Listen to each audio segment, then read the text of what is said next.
ya no tienen todavía mucho la costumbre de leer y de leer la Biblia. Y cuando me refiero a leer la Biblia, no hablo de cuando leemos un pedacito, un versículo que nos gusta, sino de leer para entender la gran historia que hay en la Biblia. En el Antiguo Testamento se relata en principio cómo Dios forma una simple familia, una familia numerosa, una familia que se volvió importante, ¿no? Pero de una familia formó una nación. Es la nación de Israel que existe hasta el día de hoy. Dios hizo toda una serie de movimientos importantes y fue revelando a los miembros de esa familia sus planes, hasta que de una familia nada más formó una nación entera, ¿no? Esa nación se había enredado y había quedado mezclada y sin un territorio. Digamos, fue algo que le pasó en más de una ocasión a la nación de Israel, ser una nación sin territorio. Pero en ese tiempo todavía, como no se identificaba como nación, tampoco tenía un territorio y estaban viviendo como esclavos en el país de Egipto. Ellos formaron parte de la mano de obra que levantó las pirámides y los templos y todas esas cosas que uno, si tuviéramos la posibilidad de ver Egipto, veríamos, pero las podemos ver en Google, aunque sea, ya es algo. Y ellos estuvieron ahí. Dios tuvo que hacer un montón de cosas para poder librar a ese pueblo, desprenderlo de ese lugar donde estaban atrapados.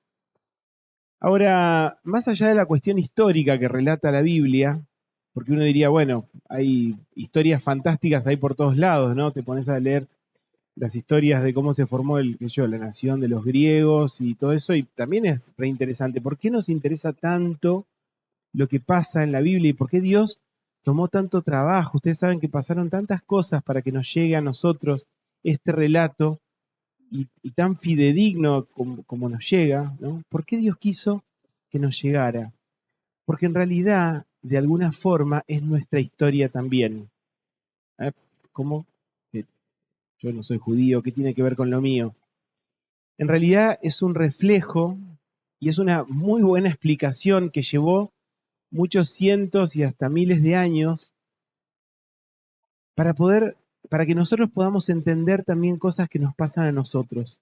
No somos tan diferentes de esas personas que estuvieron ahí viviendo todo eso. No somos diferentes, en realidad. Vivimos en momentos tan diferentes de la historia, en contextos tan distintos, sin embargo, no somos diferentes. Entonces, no vamos a leer todos los pasajes porque por ahí puede ser muy largo, pero en el libro de Deuteronomio, en el capítulo 28, Dios plantea un principio que se lo dejó a los primeros judíos que estaban todavía en un viaje hacia esa tierra que Dios les había prometido, estaban en el desierto, y Dios estaba en ese trabajo de formar de ellos una nación, de transformarlos de una gran familia, era una familia numerosa, era como si se juntaran todos los Pérez, todos los López juntos y harían como millones de personas. Bueno, esto era algo un poquito parecido a eso. Se habían juntado todos los descendientes de Abraham, de Isaac, de Jacob, ¿sí? Y era una gran familia que sumaba varios miles también. Y Dios quería plantearles algunas cosas. Entre las muchas cosas que Dios les enseña en ese capítulo 28 de Deuteronomio, Dios plantea como un doble escenario posible y que tiene que ver con las decisiones de cada uno.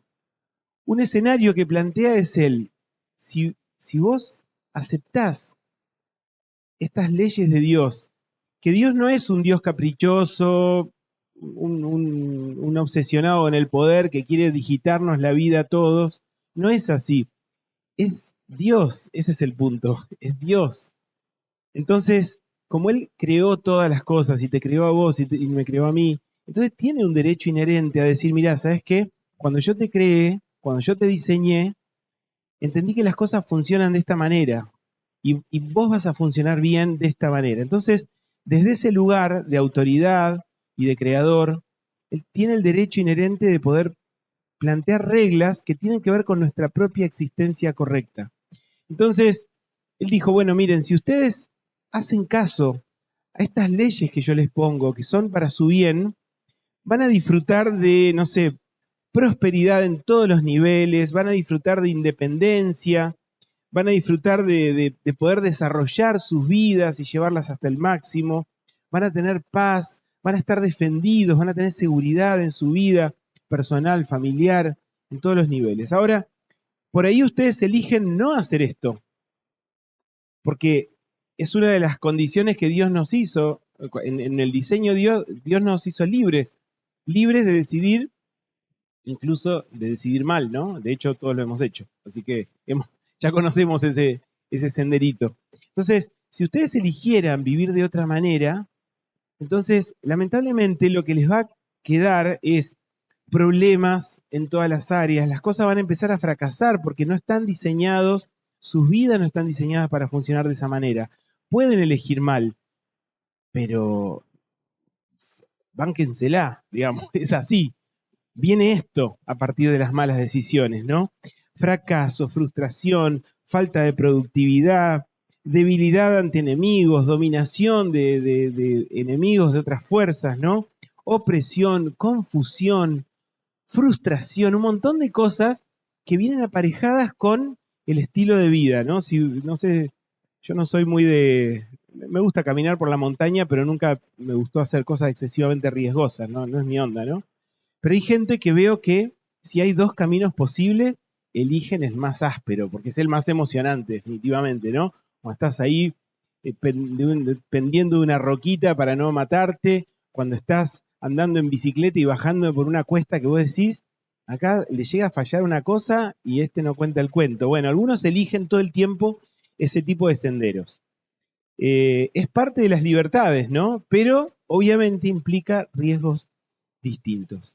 Entonces, desde ese momento en adelante, y en todo el Antiguo Testamento, es como si fuera la historia de Israel es como si fuera un péndulo que va de un lado a otro.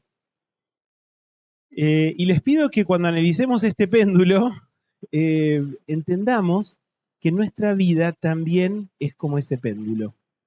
Por eso es tan importante que conozcamos toda esta historia. No hace falta quizá, están buenísimos los detalles, pero son muchos detalles, porque son varios miles de años de historia, entonces pasaron muchas cosas, ¿no? Pero que entendamos el concepto de por qué Dios quiere que conozcamos la historia de ese pueblo, que es su pueblo. Y si nosotros somos también su pueblo, hay algo que nos conecta ahí, ¿no? De ahí en adelante entonces el pueblo de Israel pasaba de momentos donde las cosas funcionaban bien, había paz, la tierra producía sus frutos, piensen que era una comunidad agrícola, ganadera, digamos, producían su alimento, producían su lana, producían su hilo, hacían su ropa, sus muebles, entonces tenían prosperidad, las cosas estaban bien. Cuando estaba todo bien se empezaban como a relajar, ¿no? Este domingo me lo tomo y en lugar de ellos iban el sábado, ¿no? A reunirse ahí cerca del templo y no, está tan lindo, vamos a pescar. Y entonces se empezaba a aflojar la cosa, empezaban a soltar sus buenas costumbres, las que los habían sostenido fuerte cerca de Dios, y todo parecía como que iba bien, hasta que en algún momento algo empezaba a fallar y las cosas se empezaban a enredar, ¿no?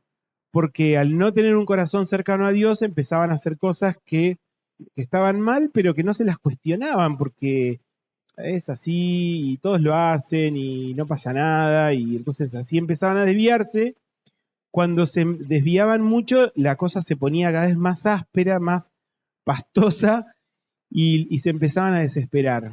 En su desesperación empezaban a acordarse de ese Dios y empezaban a buscar a Dios. Y buscaban ayuda, algún profeta, algún sacerdote, alguien que estuviera en ese momento y que los guiara.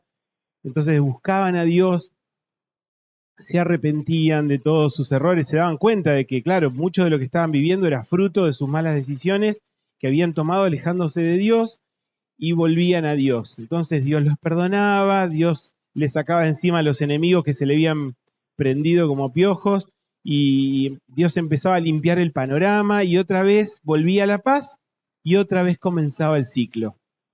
Entonces, la verdad que puedo ver ese ciclo en mi propia vida. Dios me bendice, Dios me ayuda, resuelve cosas que están mal en mi vida, en mi casa, en mi trabajo, no sé, lo que me generaba tanta desesperación. Estoy re chocho cerca de Dios, feliz. Y me empiezo a relajar después. Empieza un lunes, mi tema son los lunes. Un lunes que no tengo ganas de hacer mi devocional, porque ¿sabes todo lo que oré el fin de semana? Estuve en el culto, hice un montón de cosas, me siento como que reviento espiritualmente. Entonces el lunes me puedo tomar franco. Y así empieza. Después también es el martes que se me va prolongando el franco espiritual. Y no oro y no leo la palabra de Dios. Y así empiezo a aflojar. Entonces en un momento me doy cuenta que estoy todo chinchudo, porque las cosas no me salen, porque tengo problemas, porque no sé qué voy a hacer con esto y no sé qué voy a hacer con lo otro, y amenazas y situaciones que siento que me van a desbordar, y situaciones económicas que me superan, y estoy enojado buscando recursos por todos lados, hasta que me acuerdo de los lunes y los martes, que se estiraban a miércoles también, y vuelvo a Dios. Entonces, esto en chiquito, ¿no? Lo que me pasa a mí, y yo creo que todos los que estamos acá, de alguna forma, conocemos ese péndulo que va y viene y nuestra vida fue así. Yo les quiero leer, vamos a leer hoy dos salmos, dos partes de salmos. Hay un salmo, el Salmo 78. Todo ese bloque de salmos los escribió un músico y profeta, y eso es lo que me interesa también mucho, que el que escribió estos salmos no es una persona solo que tiene el don de escribir bellas poesías, sino que tiene palabra de Dios. Cuando habla y escribe estos salmos que se cantaban, lástima que no nos quedó la melodía, así que tenemos licencia para inventarle la que queramos, pero esto se cantaba, y este hombre Asaf, el que escribió este salmo, que es un salmo largo, tranquilo, no lo vamos a leer todo, ¿eh? Vamos a leer un par de pedacitos nada más. Pero este salmo repasa este vaivén. Lo hace con mucho conocimiento de causa. Muchas de las cosas que él relata ahí no eran cosas que pasaban hace miles de años. Algunas habían pasado hacía 2 años atrás, capaz, ¿no? Entonces, él cuenta esto en este salmo y es como una gran oración de reconocimiento de que así somos. Este es nuestro tema, ¿no? Y vamos a leer Salmo 78. Dice, pueblo mío, desde el versículo 1 leemos, pueblo mío, atiende a mi enseñanza, presta oído a las palabras de mi boca. Mis labios pronunciarán parábolas y evocarán misterios de antaño, cosas que hemos oído y conocido y que nuestros padres nos han contado. No las esconderemos de sus descendientes. Hablaremos a la generación venidera del poder del Señor, de sus proezas y de las maravillas que ha realizado. Él promulgó un decreto para Jacob, dictó una ley para Israel, ordenó a nuestros antepasados enseñarlos a sus descendientes, para que conocieran las generaciones venideras y los hijos que habrían de nacer, que a su vez les enseñarían a sus hijos. Así, el resultado buscado, así ellos pondrían su confianza en Dios y no se olvidarían de sus proezas, sino que cumplirían sus mandamientos. Así, otro resultado, no serían como sus antepasados, generación obstinada y rebelde, gente de corazón fluctuante. Entonces, si encuentro dos palabras que tienen que definir este salmo, tiene que ver con esto, el recordar para no ser fluctuantes. Recordar para romper el ciclo de repeticiones, para no volver a hacer lo mismo. Esta historia ya la vi, esta película ya la vi. Entonces, no quiero volver a estar en ese mismo lugar. Y reconocer en qué punto del ciclo estoy para darme cuenta a dónde voy y cómo tengo que parar ese ciclo, detenerlo ahí y que no siga avanzando. Lo que trata de hacer este salmo es eso.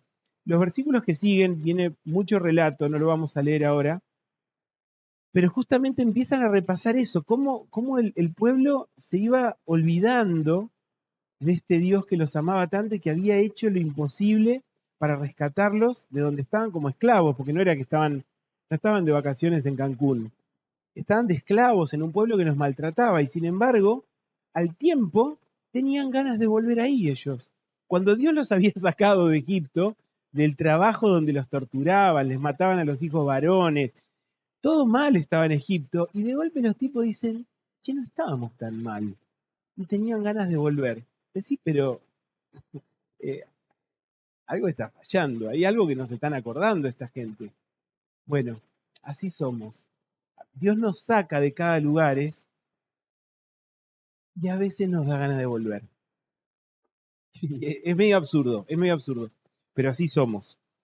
Me gustaría, a ver, en el versículo 11 dice, Salmo 78, versículo 11, echaron al olvido sus proezas, las maravillas que les había mostrado. El riesgo de olvidar de dónde nos sacó, de qué nos sacó el Señor. Y ahí veo otra conexión conmigo, ¿no? Dios también me libró, pero me libró, yo no estaba en la cárcel física. La verdad que gracias a Dios no me ha tocado estar ahí, aunque a algunos sí les ha tocado estar ahí y es terrible. Yo no estuve ahí, pero yo no estuve en ninguna cárcel. No conozco la falta de libertad, sí, porque mi mente estuvo enredada hoy cuando estábamos en el culto. Yo hago así señalo porque yo estaba sentado ahí y estaba escuchando y orando mientras Mariela nos guiaba en la alabanza, ¿no?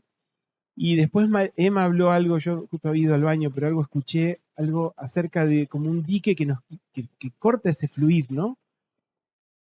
Todos nos podemos enredar y son como ataduras, como tentáculos que nos frenan y que toman lugar en nuestra mente y nos hacen creer mentiras.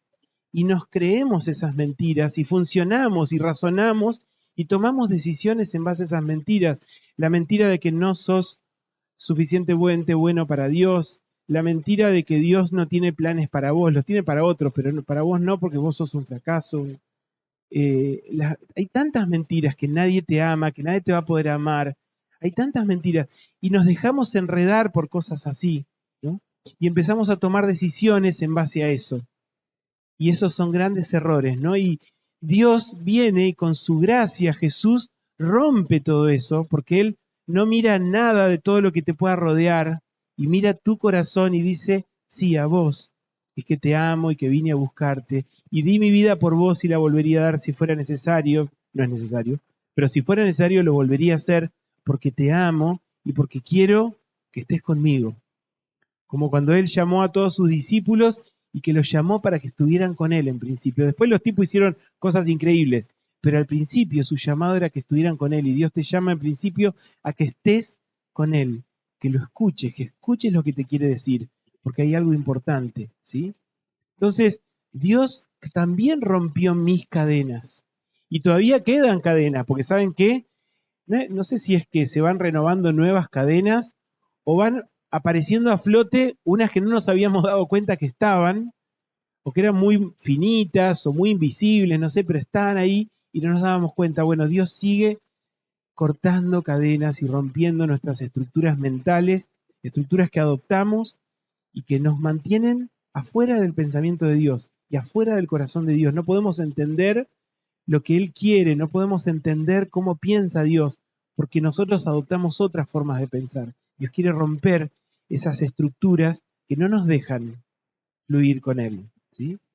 Entonces dice el versículo 15, en el desierto partió en dos las rocas y les dio a beber torrentes de aguas, hizo que brotaran arroyos de la peña y que las aguas fluyeran como ríos. Pero ellos volvieron a pecar contra él. En el desierto se rebelaron contra el Dios Altísimo. Con toda intención pusieron a Dios a prueba y le exigieron comida a su antojo. O sea, ellos estaban en una situación delicada, porque estaban en el medio del desierto. Si alguno anduvo por ahí en lugares muy desérticos, vieron que decís, che, qué ganas de tomar una coca y no hay donde comprarla. Y hacemos unos sándwiches y no hay donde comprar. Y, y si, no sé, nos refrescamos un poco y no hay agua. Entonces es un lugar donde se carece de todo, ¿no? Dios los había llevado ahí para que aprendieran a depender de Él. Ahora la escuela de ellos, el nivel en el que estaban, implicaba aprender a depender de Dios. Entonces Dios hizo que ellos tuvieran lo necesario y tenían sed y Dios hizo salir agua de donde normalmente no sale agua. Partió una roca y de la roca salía agua, ¿no? Sin embargo, ellos no se conformaban con lo que Dios les daba y exigían a Dios. Y en esto también veo un parecido en mi vida, y esto me ha servido en algún momento para justificar mi distancia con Dios. Dios no hace lo que yo le pido. Dios, a ver, es Dios, caramba. Tiene todo el poder. Puede hacer lo que quiera. El tipo hace así y lo que no estaba está y la solución que no veíamos aparece. ¿Por qué no lo hace? Es tan fácil para él. Yo le pido algo, una sanidad, una solución económica, una solución familiar, y no lo hace. Lo que pasa es que nos olvidamos que es Dios. Es Dios. Y como dicen la historia de Narnia, si alguno leyó alguna vez eso, no es domesticable Dios. No lo podemos acomodar a lo que nos gusta. Él nunca va a ser nuestro servidor, no es el genio de la lámpara ni Papá Noel. Es Dios. Nosotros nos corresponde adecuarnos a lo de Él. Y resulta que cuando nos adecuamos a lo de Él, caramba, las cosas funcionan y los problemas se acomodan. Y a veces hay problemas que no se van, pero encontramos la razón de por qué tenemos que estar atravesando ese problema y lo que Dios nos quiere enseñar a través de eso. Entonces, una cosa que era un gran problema, de golpe se transforma en una gran escuela donde vamos a aprender grandes cosas. Entonces, todo eso ocurre cuando nosotros nos sometemos a Él, no cuando nosotros le exigimos y le exigimos, y si no hace lo que le pedimos, entonces huelga, ¿sí? Así no se puede, y le cortamos los víveres nosotros a Dios. Así yo no voy a orar, y así yo no voy a ir a la iglesia, y así yo no voy a servir en lo que me había comprometido, y así, y justificamos nuestras decisiones porque Dios no hizo esa pavada que yo le pedía. Para él es una pavada, para él todo es una pavada, si es Dios. Tiene todo el poder en su mano. Y queremos manejar a Dios, cuando no era así la cosa. Versículo 32, vamos a leer del mismo salmo, pegamos un salto.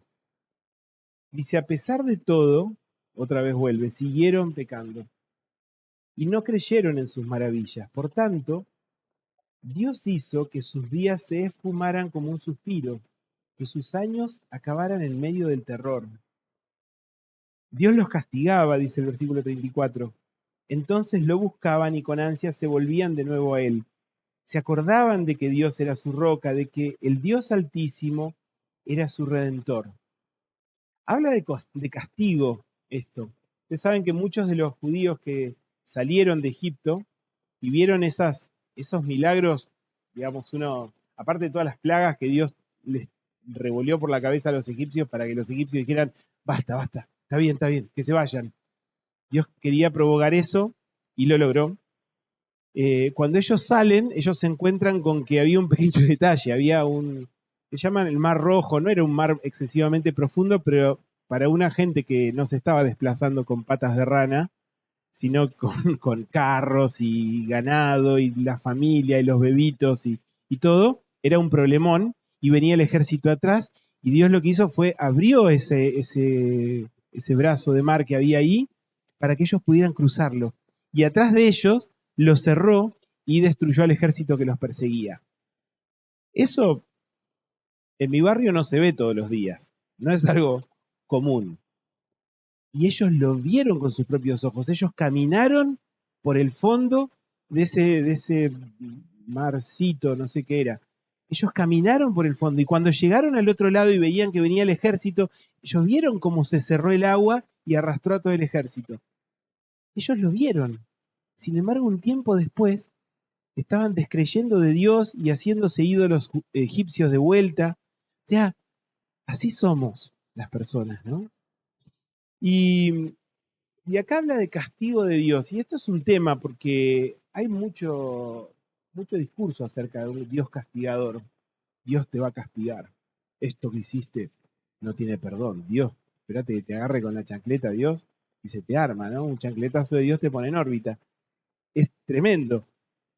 Sin embargo, en mi vida puedo decir que si bien yo muchas veces me merecí uno que otro chancletazo de Dios, Dios se manejó de otra manera. Él dejó que mis propias decisiones siguieran su curso y que yo me chocara con las consecuencias de lo que había hecho. Y eso fue más efectivo que un chacletazo, creo, por suerte, ¿no? Entonces, a veces me cuestiono un poco esta visión de un Dios castigador. Dios es un Dios santo, es un Dios que no tolera la maldad, ni la mía ni la de nadie más, pero también refrena su mano, para no ponernos en órbita todo antes de tiempo, y en algún momento, parece por lo que cuenta Apocalipsis, ahí sí se va a sacar el cinturón y se va a complicar la cosa. Pero hasta ahí Dios es un Dios que se maneja todavía con mucha misericordia. Conmigo lo hizo, y seguramente con vos también. Y Dios solo a veces deja, ¿querés esto? Bueno, seguí, a ver a dónde llegás.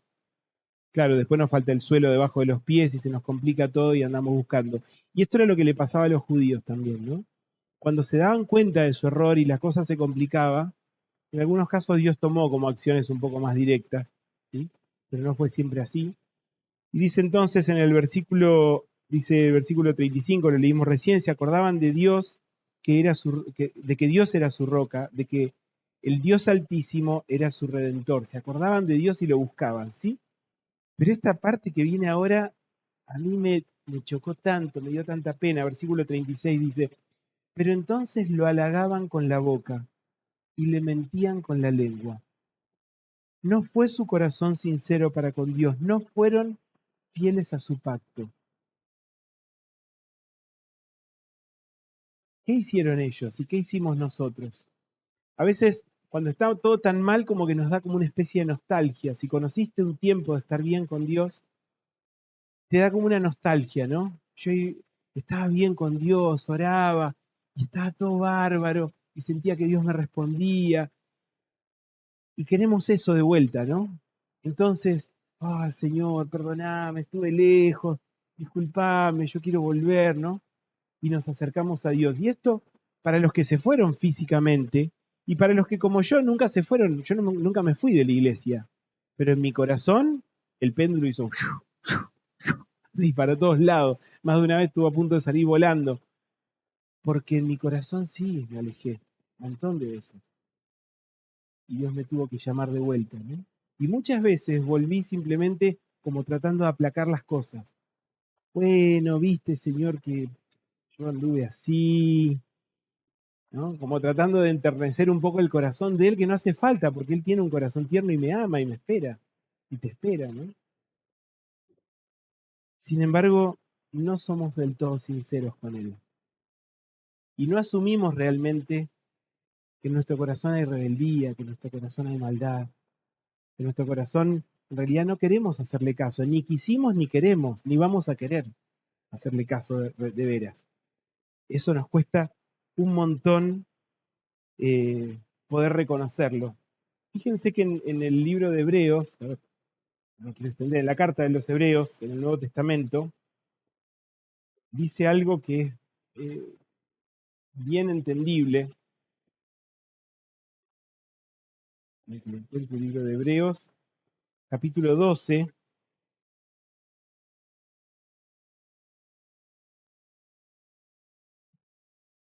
en el versículo 4, a partir del versículo 4 dice, en la lucha que ustedes libran contra el pecado todavía no han tenido que resistir hasta derramar su sangre. O sea, no exageren tanto con que es tan difícil guardarse de pecar. Todavía no derramaron gotas de sangre por de tanto que se están esforzando. ¿Sí? Dice, y ya han olvidado por completo las palabras de aliento que como a hijos se les dirige. Hijo mío, no tomes a la ligera la disciplina del Señor, ni te desanimes cuando te reprenda. Porque el Señor disciplina a los que ama y azota a todo el que recibe como hijo. Pará. Era con azotes la cosa incluida. Yo no sé cómo te criaron tus padres, si eran de los que azotaban, eran los que decían, mi amor, entendeme. Yo no sé cómo eran, ¿qué te tocó? No voy a hablar mucho de los azotes de mi papá porque está acá todavía, sí, capaz que puede decir, no entendiste nada. Mi papá tenía colgado en la casa que teníamos en Santa Fe un rebenque en la pared. No me acuerdo que lo haya usado nunca, sinceramente. Pero el rebenque estaba, ¿vos te acordás, papá? Sí, ahí en la casa. ¿Eh? ¿Eh? Es la razón, el rebenque es la razón. Es- Te lleva a razonar, sí, sí, me obligaba a ser razonable. No recuerdo que haya usado otro de cinto y esas cosas sí usaba, ¿no? No voy a hacer una apología de la violencia contra los niños, eh, pero la verdad que muchas veces un chirlo a tiempo frenó un proceso que parecía que no paraba, ¿no? Me acuerdo del último cachetazo que me dio mi mamá. Yo estaba muy enojado porque no me había dado algún permiso, algo así. Me fui, di un portazo, la puerta se abrió y atrás de la puerta que se abría estaba la mano de mi mamá. Fue la última vez que me pegó ella, pero entendí, no fue necesario que me volviera a pegar. Entendí, ¿no? O sea, Dios nos disciplina y a veces para hacernos reaccionar me pareciera que algún sopapo viene.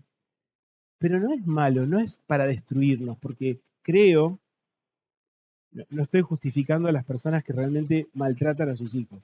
Eso está mal. Me estoy refiriendo a cuando hay que parar un proceso que viene mal y a veces alguna forma fuerte, a tiempo, vale la pena. ¿Sí? Con mis hijos tuve que descubrir que a veces no era necesario, algunas veces con mi primer hijo, especialmente con el que uno hace más experiencia, que se equivoca tanto, eh, pensaba que era necesario y no era necesario el chirlo, porque simplemente con ponerse serio el tipo entendía.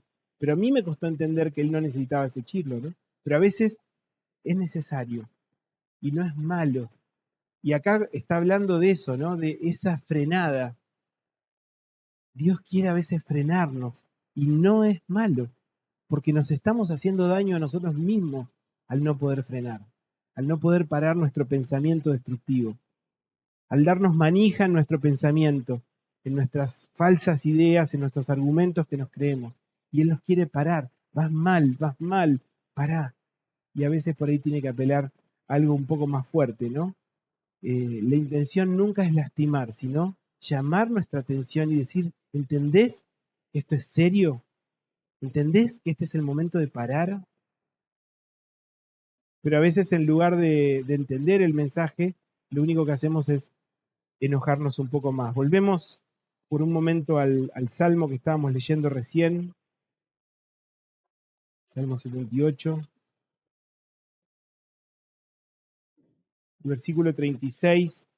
Dice, pero entonces lo halagaban con la boca y le mentían con la lengua, no fue su corazón sincero con Dios, no fueron fieles a su pacto. Sin embargo, Él les tuvo compasión, les perdonó su maldad y no los destruyó. Una y otra vez contuvo su enojo y no se dejó llevar del todo por la ira. ¿Cuánto nos ha pasado con nuestros hijos, no? Que nos restufamos y algo nos tiene que hacer bajar y dice, para, tener paciencia, ya va a entender. Dios hace lo mismo, ¿no? Qué tremendo ese. Lo que Dios está buscando es nuestro arrepentimiento. Un arrepentimiento sincero, genuino. En 1 Juan 1.9 dice que si nos arrepentimos, que si confesamos nuestro pecado, si reconocemos nuestro pecado, Él nos va a limpiar de toda maldad. No, pará. ¿Maldad? ¿Qué maldad? Un error no es maldad, qué sé yo. Hay maldad en mi corazón. ¿Podés reconocer la maldad que hay en el tuyo? O sea, que hagas un montón de cosas bien no significa que estés completamente libre de maldad. ¿Y sabes en qué se ve esa maldad? Que cada vez que Dios quiere hacer algo en vos, le frenás la mano. Cada vez que Dios te dice, vamos a dar un paso para adelante, no querés. Y manifestamos nuestra rebeldía, que se muestra contra cada persona que te quiere hacer algo bien, lo sacamos volando, ¿no? Entonces, hay maldad en nuestro corazón. Eso no es bondad. No es qué ganas de aprender que tiene este muchacho, esta chica. No quiero. No quiero cambiar, déjenme en paz. Yo estoy bien como estoy. No era que viniste buscando a Dios porque tenías problemas, sí, pero tampoco para tanto. ¿No? Y queremos poner nuestro límite. Un corazón sincero, arrepentido. Hay un relato en el Evangelio de Lucas, no lo vamos a leer, Lucas 18. Hay un recaudador de impuestos que en ese tiempo era como lo peor dentro de la sociedad de los judíos, Ellos odiaban a los recaudadores de impuestos porque trabajaban para el enemigo, para los romanos. Y este recaudador de impuestos dice que buscaba a Dios y se golpeaba el pecho y decía, tené compasión de mí, Señor. Dios, tené compasión de mí. Tené compasión de mí porque soy pecador. Ese arrepentimiento sincero, Jesús cuando cuenta este relato cortito, lo pone como ejemplo de lo que es un corazón que recibe respuesta de Dios. Un corazón que encuentra la paz que estaba buscando en Dios. No como diciendo el desastroso, miralo, ahora viene a pedir perdón. No, es valioso que reconozcamos. Cuando Jesús pone de ejemplo a este recaudador de impuestos, está poniendo lo peor. Diciendo, si ese, que para la cultura general era lo peor, yo no sé en tu mente qué es lo peor, lo más maldadoso de todo lo que se te puede ocurrir. Bueno, si alguien que reúna toda esa maldad con un arrepentimiento sincero va a encontrar esa paz que busca en Dios, esa aceptación en Dios, ¿cuánto más tu corazón y el mío? Si no somos tan graves, ¿no? No sé cómo estás.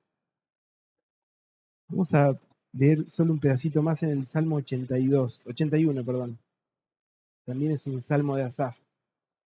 Y con esto vamos terminando. El Salmo 81 empieza con toda una serie de expresiones muy lindas de alabanza, de reconocimiento de Dios, de culto a Dios. Pero después se va como oscureciendo un poco la temática a medida que va avanzando el Salmo. Y a mí me conmovió en mi corazón tremendamente cuando leí el versículo 13. Dice, esto lo dice Dios, recuerden que Asaf era un profeta, ¿sí? Asaf hablaba en nombre de Dios. En una época que Dios no se revelaba a muchas personas, se revelaba a Asaf. Y Asaf toma la voz de Dios y dice, si mi pueblo tan solo me escuchara, si Israel quisiera andar en mis caminos, cuán pronto sometería yo a sus enemigos y volvería mi mano contra sus adversarios. Los que aborrecen al Señor se rendirían ante Él, pero serían eternamente castigados. Y a ti te alimentaría con lo mejor del trigo, con la miel de la peña te saciaría. Y a mí me conmovió esto porque encuentro en esto un corazón de un Dios amoroso y deseoso de hacernos cosas buenas. No deseoso de tomarnos un examen. Si dimos todos los 10 puntos, bueno, está bien, acaba una bendición para vos. Un Dios que nos ama, que nos busca, que nos quiere hacer bien y que dice, querido, si tan solo escucharas lo que yo te digo y caminaras, porque no alcanza solo con escuchar y decir, qué bien. No, sino caminar a continuación, empezar a modificar nuestra manera de movernos. Todo lo que Él haría por vos y por mí. Este es el Dios que conocemos. Este es el Dios al que le cantamos una hora recién. Este es el Dios. Un Dios que nos ama. ¿Y cuántas veces le cerramos la puerta en la cara como yo hice con mi mamá? Suerte que no siempre viene un sopapo después. Pero ¿cuántas veces le cerramos la puerta en la cara a Dios? Decimos, Dios, no me molestes, yo estoy bien como estoy. Yo solo te pedí que me ayudes en este problema. Lo demás déjalo por mi cuenta, que me manejo solo bien. Y Dios no quiere ponerte parchecitos como cuando se te pincha la goma de la bicicleta. Él quiere renovar y hacer todo nuevo. Y eso implica, sí, dejar cosas atrás, claro que sí. Pero vas a tener bicicleta nueva, caramba. No es nada, ¿no? Eso es lo que Él quiere. Él te está buscando. Él está buscando una expresión de genuino arrepentimiento, un reconocimiento. Señor, ya lo sé. Yo soy esto, actué de esta manera, me enojé, me sentí humillado, entonces quise vengarme. Señor, yo hice esto, hice lo otro. Pero tu gracia, tu misericordia, me limpia, me restaura, me levanta, no me deja ahí tirado. Por mí merecería quedarme tirado, pero tu gracia me recoge y me levanta y dice, sí, es verdad, sé que hiciste todo eso, pero te amo tanto, que tengo planes geniales para vos, así que vamos. Y nos levanta y nos lleva con él, ¿sí? Entonces, qué valioso que es ser humildes y arrepentirse y recordar de dónde nos sacó Dios. Yo no sé de dónde te sacó Dios a vos. Capaz que te sacó de una mansión y un castillo donde estabas, no sé, reinando. Capaz que te sacó de un pozo, no tengo idea. De donde te haya sacado el Señor. estamos mejor con Él. ¿Sí? Y no nos olvidemos todo lo que Él hizo para rescatarnos. No tiremos toda a la basura simplemente por un momento de enojo. Todos nos podemos enojar, todos podemos en un momento desanimarnos, todos podemos decir esto no tiene sentido, pero pensamos un ratito y decimos, no, caramba, sí tiene sentido. Tiene sentido. Este momento lo voy a pasar de la mano de Dios y voy a salir adelante con Él, con Él. Así que hermano, hermana, si te cuesta mucho humillarte y arrepentirte, bueno, sos de los míos. El orgullo que nos impide arrepentirnos nos hace tomar decisiones fatales. Por orgullo hacemos lo que se nos canta en un montón de cosas. Armamos relaciones, destruimos relaciones, perdemos trabajos, nos metemos en negocios. Todo por el orgullo, sin Dios. Que el orgullo no sea más nuestro consejero. Que nuestro consejero sea el Espíritu Santo, de la mano de un corazón humilde que puede escuchar lo que Dios dice. Amén. Perdonen si traigo un mensaje medio fatal con esto, pero hermanos, en realidad hay mucha vida detrás de esto. Hay mucha vida. Está Dios mismo diciendo, ay, querido, querida, escúchame. Cállate un ratito y escúchame. Yo tengo cosas para vos. Tengo